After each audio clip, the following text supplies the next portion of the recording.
Hi everyone, my name is Amber and I'm the Youth Services Assistant at the Boyle County Public Library, and today I'm going to be teaching you all how to be a DM or Dungeon Master in the tabletop game Dungeons & Dragons.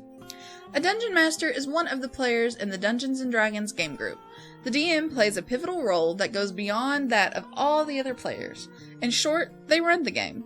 The DM controls the pace of the story and referees the action as it unfolds.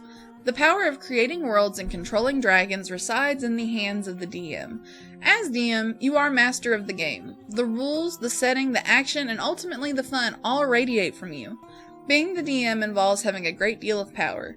Use that power wisely and with great responsibility so that you and the other players have a fun experience. The D&D game has a few requirements, but lots of options. In addition to players, a dungeon master, and an adventurer, you need, to a greater or lesser extent, the following items to play the game. The game itself. D&D is a unique type of game, a role-playing game, that's presented in 3 core books. The Player's Handbook, the Dungeon Master's Guide, and the Monster Manual. You can find PDF versions of all these books online for free, or you can check them out at the library. Dice. The D&D game uses a unique collection of dice, each with a different number of sides. Dice add a random element and turn D&D into a game. A set of D&D dice includes the following.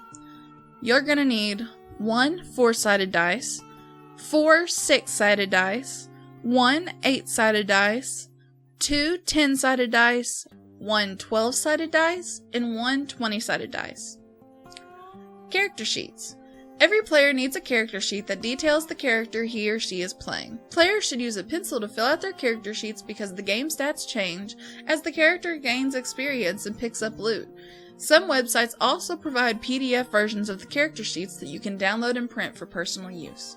A DM screen. As DM, you need a DM screen. It provides useful charts and tables you need in the game and helps you hide your maps and notes so that the players can't peek at what's to come. Miniatures and a battle grid.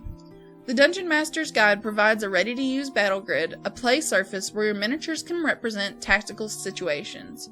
Other play surfaces are available wherever fine hobby games are sold. D&D miniature booster packs contain a variety of cool monsters and hero figures that you can use to represent your characters in a tactical situation.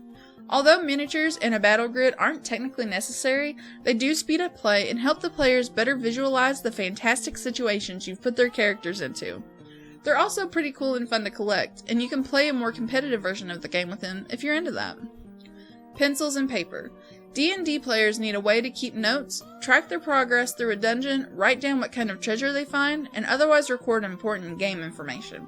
For this reason, it pays to have a lot of pencils with good erasers, paper, and graph paper handy during a game session. The DM gets to have fun by running the game, crafting adventures, and narrating the story of the player characters. When the DM and the players both have a fun and satisfying experience, the game of D&D really shines as a social experience. The next video is going to be a Q&A, so if you have any questions or anything that you want answered, please leave it in the description either on our YouTube channel or on our Facebook page. Thank you so much for tuning in.